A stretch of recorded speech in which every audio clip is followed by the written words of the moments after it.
वंदे मातरम विद्यार्थी मित्रों। अगले वीडियो में हमने कक्षा 7 के चौथी इकाई देश के नाम संदेश पाठ का अभ्यास कर लिया है।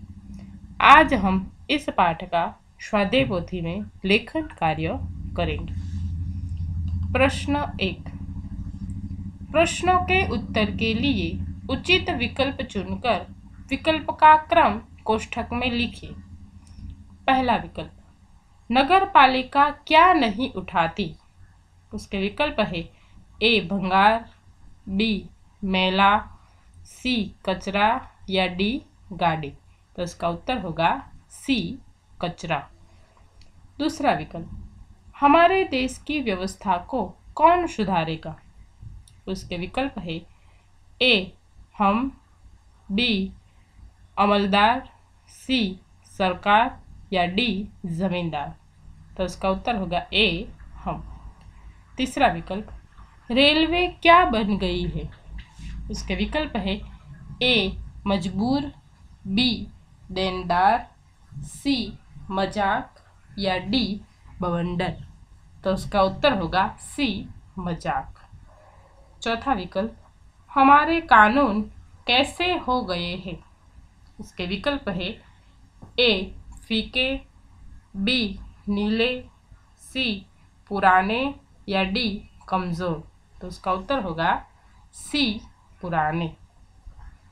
दूसरा प्रश्न, कोष्ठक में से उचित शब्द चुनकर रिक्त स्थानों की पूर्ति कीजिए। पहले, चिट्ठी अपनी खाली जगह तक नहीं पहुंचती। तो उसका उत्तर होगा मंजिल। दूसरी, हम दूसरे देशों की खाली जगह का आदर करते हैं। तो उसका उत्तर होगा व्यवस्था। तीसरी, हम सरकार चुनने के लिए खाली जगह डालते हैं। तो उसका उत्तर होगा वोट। चौथा, ड्राइंग रूम में बैठकर हम खाली जगह के खिलाफ गला फाड़ते हैं। तो उसका जवाब होगा दहेज। आगे का प्रश्न, प्रश्न 3, निम्नलिखित विधान के सामने सही और गलत का चिन्ह कीजिए। पहला, अब्दुल कलाम ने देश के नाम संदेश लिखा। तो यह विधान सही है। दूसरा, हम अपनी सरकार को श्रेष्ठ समझते हैं। तो यह विधान गलत है। तीसरा, टोक्यो में आप सड़क पर पान की पीक थूकते हैं। तो इसका उत्तर होगा गलत, यह विधान गलत है। चौथा, हम अपने भय से भागकर अमेरिका जाएंगे। तो यह विधान सही है। आगे का प्रश्न, प्रश्न 4, निम्नलिखित शब्दों के समानार्थी शब्द लिखिए। पहला, दुनिया अर्थात विश्व। दूसरा, खत अर्थात पत्र। तीसरा, प्रशंसा अर्थात तारीफ। चौथा, मिसाल अर्थात उदाहरण। पांचवा, खुशी अर्थात आनंद।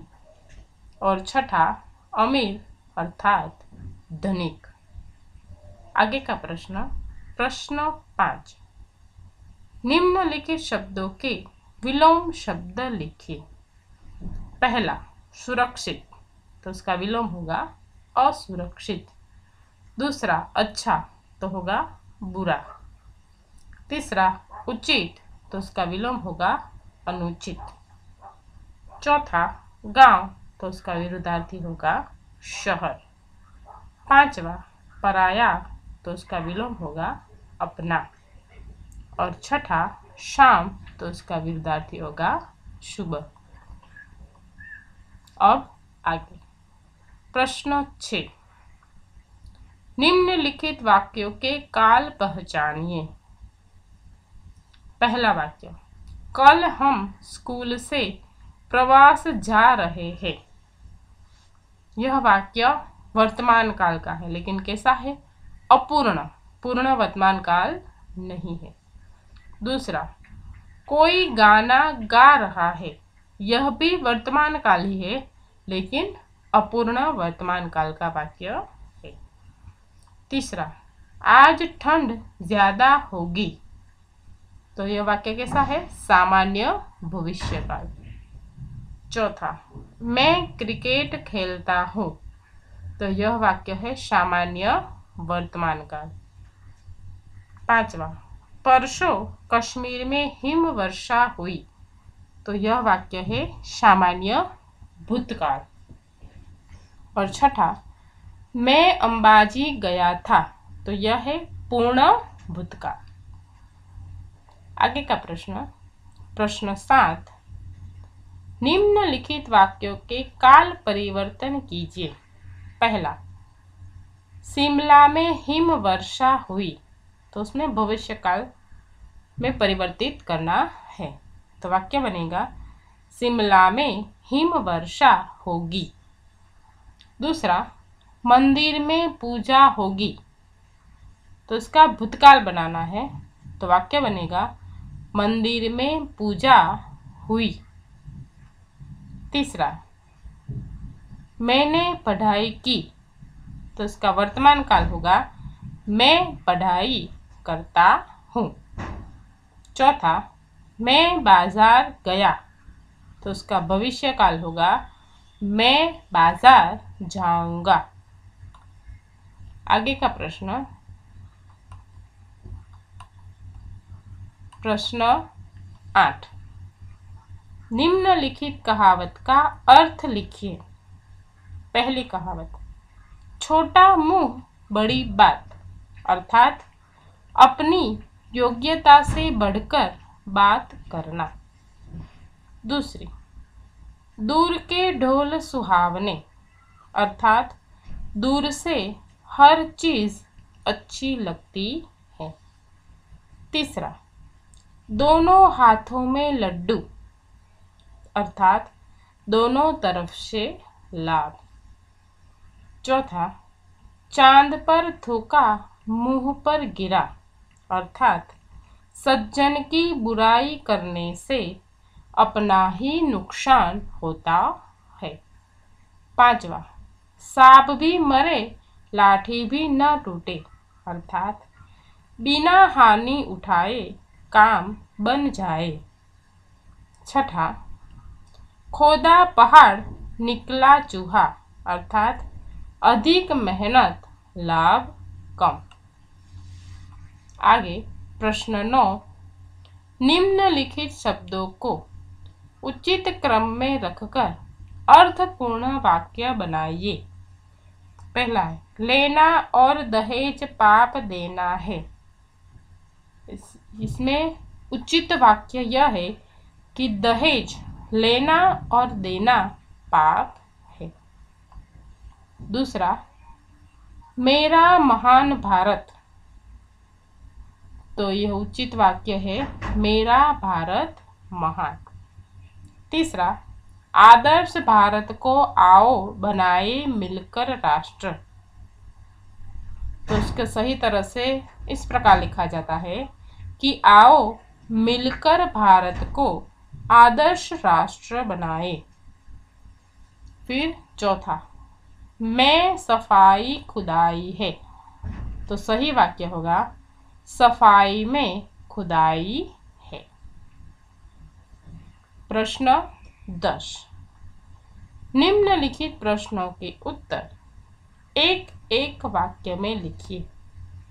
पहला प्रश्न, पत्र किसने किसको लिखा था, तो यह पत्र किरण ने अपने मित्र हर्ष को लिखा है। दूसरा, पत्र के अंत में किरण ने हर्ष के परिवारजनों को क्या कहा है, तो पत्र के अंत में किरण ने हर्ष के परिवारजनों को प्रणाम कहा है।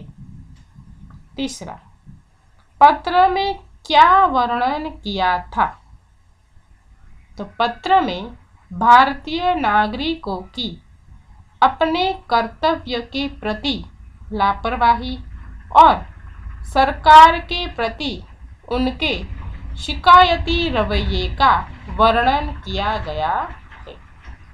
चौथा, दुबई में रमजान के दिनों में क्या साहस नहीं कर सकते?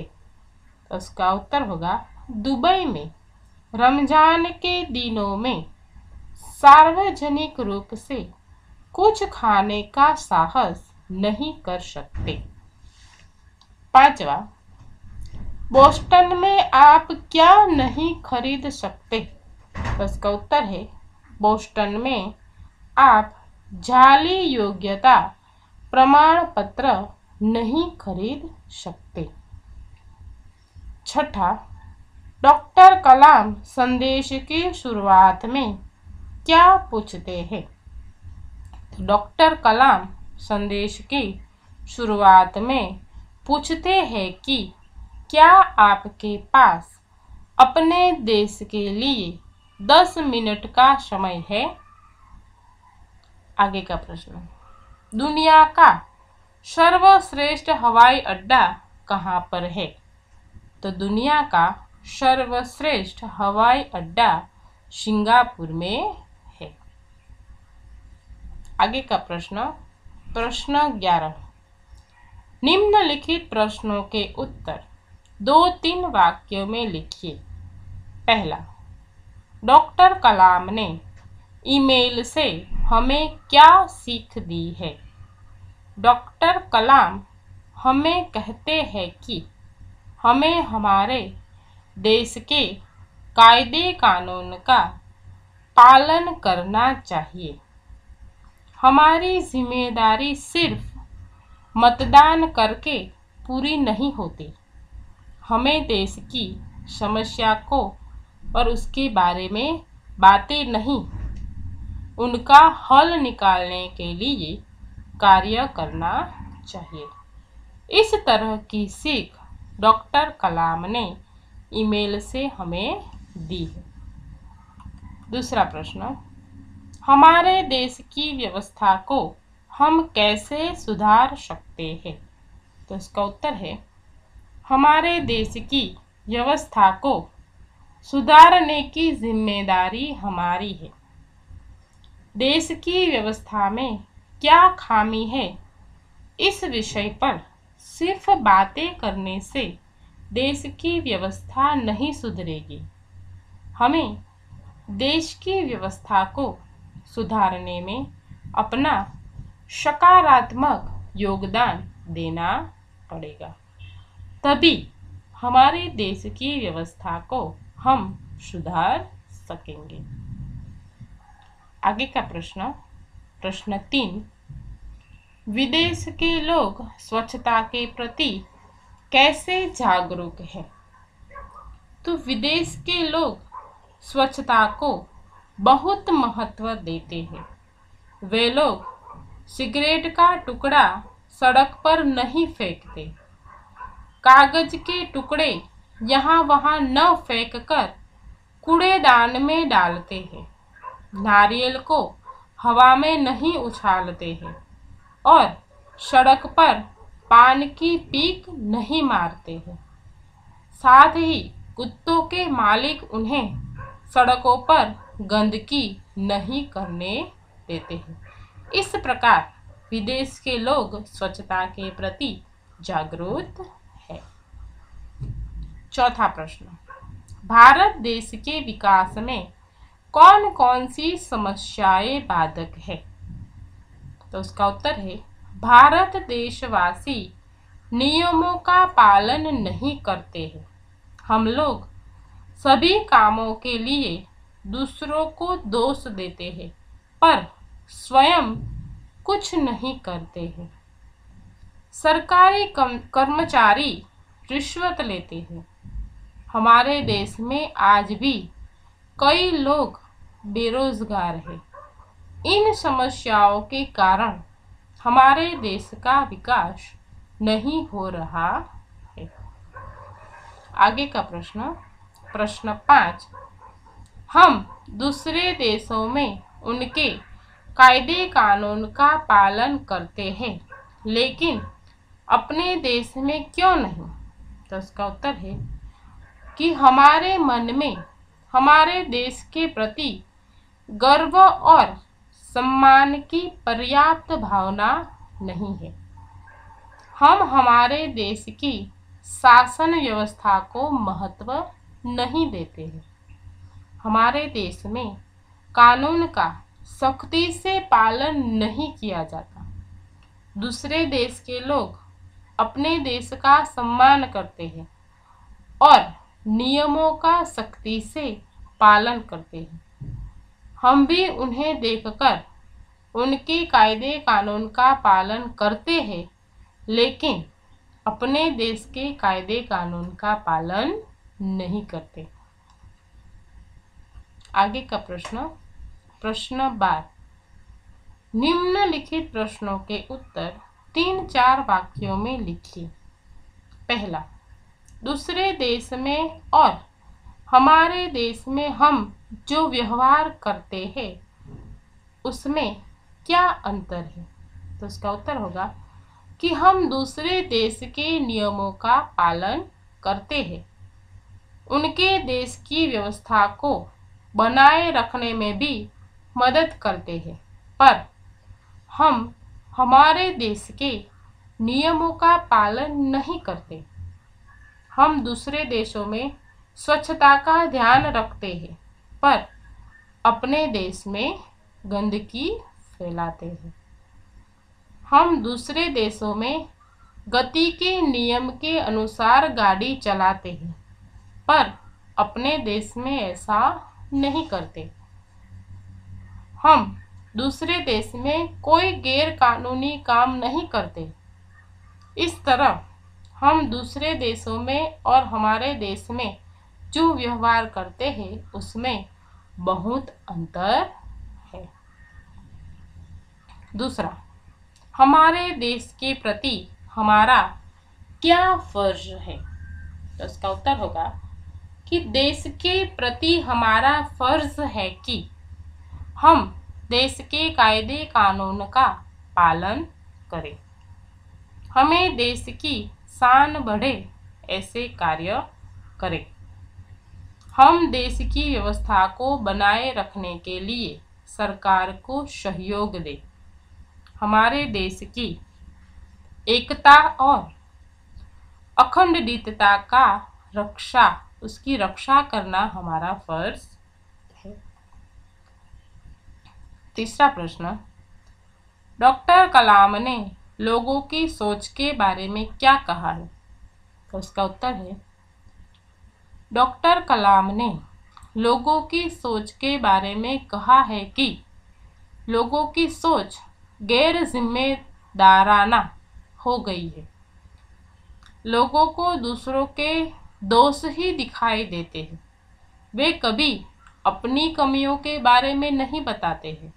इस तरह सोच सकारात्मक न होकर नकारात्मक बन गई है। चौथा प्रश्न, हम सरकार पर कौन कौन सी जिम्मेदारियां डालते हैं? तो इसका उत्तर होगा कि हम वोट डालकर सरकार चुनते हैं और फिर सोचते हैं कि अब हमारी सारी जिम्मेदारियां खत्म हो गई। हम फर्श पर पड़े कागज कूड़े को भी नहीं उठाएंगे। सरकार हमारे सभी नखरे उठाएगी और रेलवे भी हमें साफ सुथरे बाथरूम देगी और हम उन्हें गंदा करेंगे। इस तरह हम अपनी जिम्मेदारियां सरकार पर डाल देते हैं। आगे यह है पत्र। हमारे जीवन में सफाई का महत्व समझाते हुए अपने मित्र को पत्र लिखिए।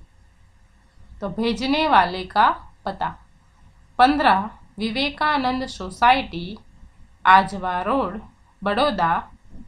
दिनांक और संबोधन तो 14 मार्च 2021। प्रिय मित्र रमेश, नमस्ते। अभिवादन। कल तुम्हारा पत्र मिला, जानकर बहुत दुख हुआ कि तुम्हारे मोहल्ले में बीमारियां फैली हुई है। मैं तुम्हें इन बीमारियों के प्रमुख कारण के बारे में बताता हूँ। ये सारी बीमारियाँ गंदगी के कारण होती हैं। गंदगी रोगों को पैदा करने वाले मक्खी मच्छर जैसे जीव जंतु को फैलाती है। इनके कारण लोग बीमार पड़ते हैं। इन बीमारियों से बचने के लिए हमें सफाई का महत्व समझना पड़ेगा। हमें अपने आसपास के विस्तारों में स्वच्छता रखनी होगी। हमें लोगों को सफाई रखने के लाभों के बारे में बताना होगा। जहाँ पर सफाई होती है वहीं पर ईश्वर निवास करते हैं। मुझे आशा है कि तुम सफाई का क्या महत्व है वह समझ गए होगे और तुम दूसरों को भी सफाई के महत्व के बारे में समझाओगे। तुम्हारा मित्र रमेश। विद्यार्थी मित्रों, यहाँ पर हमारा यह पाठ पूर्ण होता है। आगे का पाठ हम अगले वीडियो में देखेंगे। धन्यवाद।